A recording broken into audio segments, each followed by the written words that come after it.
అయినా నన్ను నేను తెలుసుకున్నాను, ప్రొడక్షన్ ఎంత కఠినంగా ఉంటుందో తెలుసు అని నిర్మాతకి అండగా ఉండే హీరోలు ఎవరన్నా మీరు ఇప్పటివరకు చేసిన వాళ్ళు ఎవరైనా ఉన్నారా? డెఫినెట్గా అండి. ఇప్పుడు ఫర్ ఎగ్జాంపుల్ ఆల్మోస్ట్ మా వరకు అయితే అండి,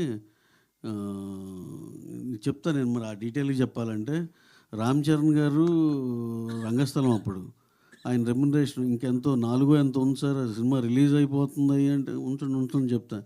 నాకు ఎప్పుడు అవసరమైతే అప్పుడు తీసుకుంటాను. అప్పుడు ఒక 20 లక్షలు, అప్పుడు ఒక 10 లక్షలు.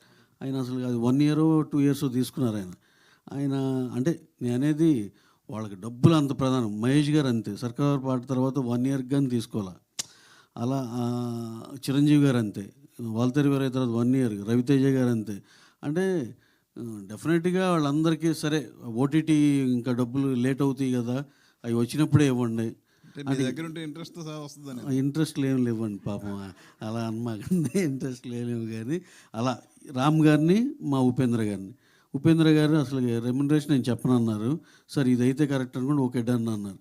అది యాక్చువల్గా ఆయన ఉన్నప్పుడు దానికన్నా తక్కువ అనే తెలుసు.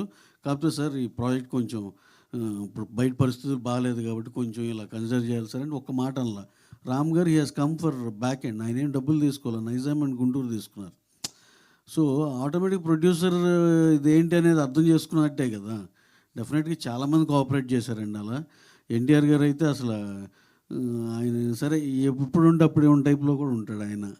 సో ప్రభాస్ గారు ఆయన సరే మళ్ళీ ఇప్పుడు అరే ఇంకెవరినో మిస్ అయ్యానంటే మళ్ళీ అది తప్పుగా ఉంటుంది. మీరు అనవసరం కదిలిచ్చారు. పవన్ కళ్యాణ్ గారు ఇంకోటి ఆయన చెప్పాలి, మీరు అలా కదిలియొద్దండి. మొత్తం అందరిది మళ్ళీ కవర్ చేయాలి. ఎందుకంటే అందరితో మాకు ఆ మంచి రిలేషన్ ఉంది కాబట్టి. కళ్యాణ్ గారు అసలుకి మిగిలితే ఇవ్వండి లేకపోతే లేదన్నారు. ఇది నమ్ముతారు ఎవరన్నా? పుష్పక ఆయన అంతే, మర్చిపోయా. అల్లు అర్జున్ గారు స్టిల్ 1 ఇయర్ పాటు తీసుకున్నారు ఆయన. తర్వాత ఆయన రెమ్యునరేషన్ అనేది. సో అందరూ చాలా కైండ్గా ఉన్నారండి మా వరకు నేను చూసిన ఇది. సో మీరు అడిగిన దానికి ఎవరండి అయ్యా.